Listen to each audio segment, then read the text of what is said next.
নজর রাখবো পরবর্তী সংবাদে।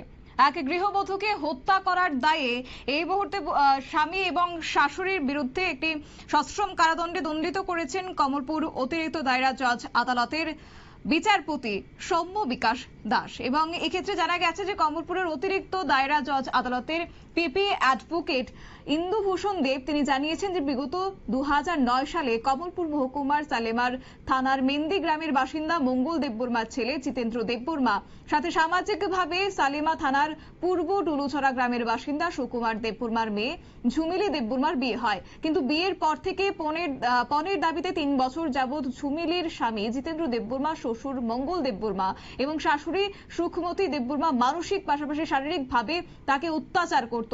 এরপর 2012 সালের 25 কার্যত জানা গেছে 25/9/2012 সালের সকাল নাগাদই স্বামী জিতেন্দ্র দেববর্মা, শ্বশুর মঙ্গল দেববর্মা এবং একই সঙ্গে শাশুড়ি সুখমতি দেববর্মা মিলে বলপূর্বক ঝুমিলির গায়ে কেরোসিন ঢেলে আগুন ধরিয়ে দেয়। অবশেষে তাদেরকে আজকে সশ্রম কারাদণ্ডে দণ্ডিত করেছে আদালতের মাননীয় বিচারপতি সৌম্য বিকাশ দাস। কি বলছেন তিনি শুনুন।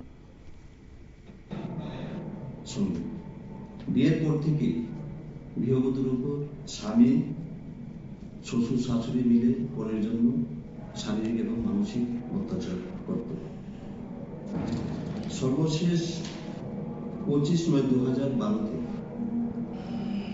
স্বামী শ্বশুর এবং শাশুড়ি মিলে গৃহবধূর উপর অমানসিক অত্যাচার করে সারাদিনব্যাপী এবং শেষ পর্যন্ত গৃহবধূর গায়ে কেরোসিন তেল দিয়ে আগুন জ্বালিয়ে দেয়। তারপর এই মহিলাকে উদ্ধার করে প্রথমে আমাদের ধলাই ডিস্ট্রিক্ট হসপিটালে নিয়ে যাওয়া হয় এবং সেখান থেকে জিবিপি হসপিটালে রেফার করা হয়। সেখানে ওই রাতেই মহিলার মৃত্যু হয়। তারপর এই মৃত মহিলার বাবা লিখিত অভিযোগ দায়ের করেন সালামা বিএসএ। সালামা বিএস তখন এই মামলাটি রেজিস্ট্রি করে আন্ডার সেকশন।